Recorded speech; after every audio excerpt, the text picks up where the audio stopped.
acquisci il cuore. Grazie molto. Grazie. خیلی تشکر میکنیم. من وقت دوستان هنرمندم رو نگیرم، با این دو ملیت بسیار عزیز که با شما همراه هستند آشنا شدیم. امیدواریم در سفره‌خانه عالی‌قاپو که همچنان که ملاحظه می‌کنید نمادها و سمبول‌های بارز و اصیل ایرانی همواره نقش‌آفرین است در خاطرات و اذهان شما و مهمونان.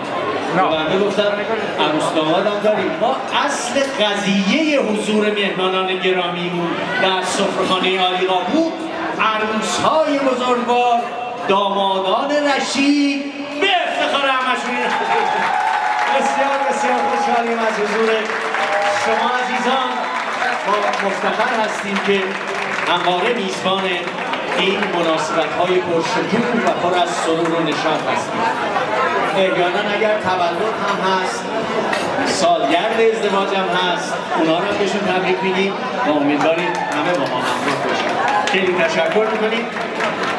با شما پی میگیریم ادامه برنامه‌ها رو با عرض کردم موسیقی ایرانی که نخستین بخشش رو دوستانم حاضر و آماده هستند به روی سن بیان و در قالب ارکستری هنرمند با شما نخستین بخش از برنامه‌ها رو اجرا کنیم. در این بخش با موسیقی خاطرانگیز و زیبای پاپ ایرانی، موسیقی مردمی ایرانی که همه ازش خاطره دارن، مثلا از اون قطعات زیبا و قشنگ قدیمی‌ترش همراه خواهیم بود که امیدواریم بپسندیم.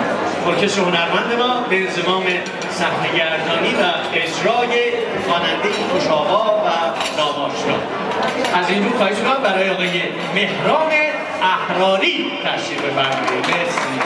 خیلی ممنون. متشکرم.